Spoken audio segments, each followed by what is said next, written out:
Report on OBC sub-quota that may impact caste calculus could come closer to 2019 polls. The Justice RATD Rahini-led panel has received another extension till November 30 to submit its report on the subcategorization of other backward classes. Loading. New Delhi, the Justice RATD Rahini-led panel appointed by the President has received another extension till November 30 to submit its report on the subcategorization of other backward classes, OBCs. The extension was granted after the panel could not finish the voluminous task within the earlier set deadline of July 31. This is the third postponement since the first date of March 2018 expired.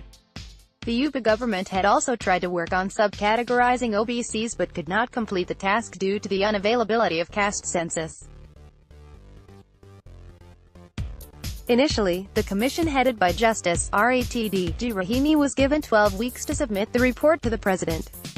It was asked to examine the extent of inequitable distribution of benefits of reservation among the castes or communities included in the broad category of other backward classes, to work out the mechanism, criteria, norms, and parameters in a scientific approach for subcategorization, and identify the respective castes or communities or subcastes or synonyms in the central list of other backward classes and classifying them into their respective subcategories.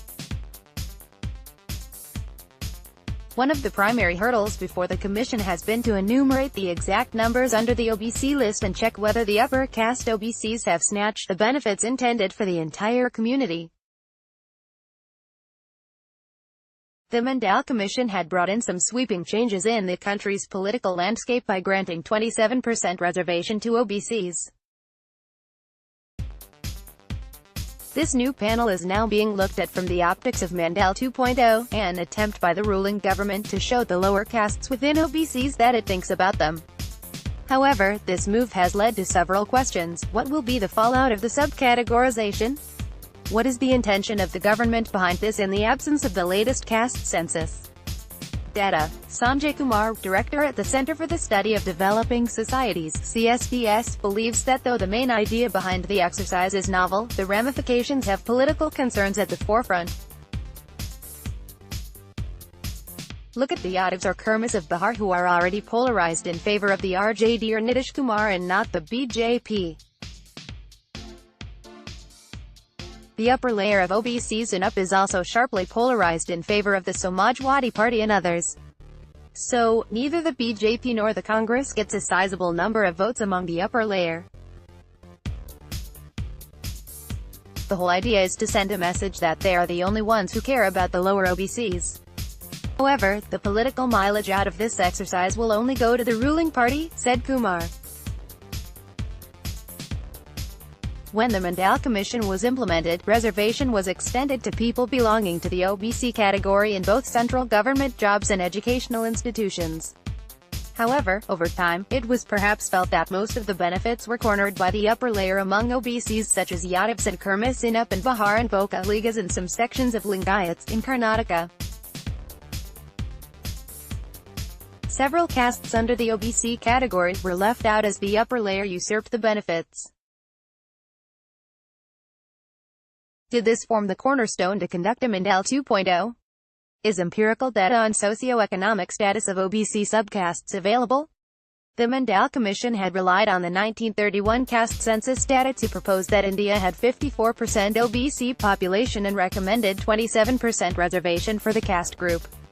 But since then, the government has conducted a socio-economic and caste census only once in 2011 during the UP government, the first findings of which were submitted later to the NDA government in July 2015. However, the full report has not been made public. The caste data, along with socio-economic indicators, is considered a Pandora's box, which the government may find too hot to handle. Caste enumerations may throw up fresh quota demands based on empirical data, which has not been available since 1931.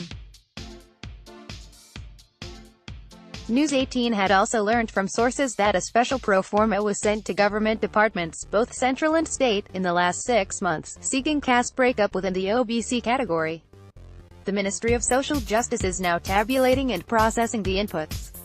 However, according to Kumar, such an exercise is faulty. This strategy is wrong as schools don't have this data. If you ask me to give data on how many people in my organization belong to OBC category, there would be no such data because it was never required. In Bihar, the OBCs have been categorized as Annexure 1 and Annexure 2 for state government jobs. The lower and upper categories were divided. Provision for reservation for Annexure 1 and Annexure 2 was already worked out long ago, so this data might be of help to the Commission too, said Kumar. Another ramification of the exercise could be divisions in the OBC category, with the BJP attempting to reach out to the economically weaker sections by implementing quota within quota. Political scientist Ajoy Bose called the exercise political posturing to gain benefits before the 2019 general elections. The government wants to show that they stand for the lower category among the backward class. It's an attempt to mobilize them and make them their USP. In UP, they got support from the lower backward class in the 2017 assembly polls, he said.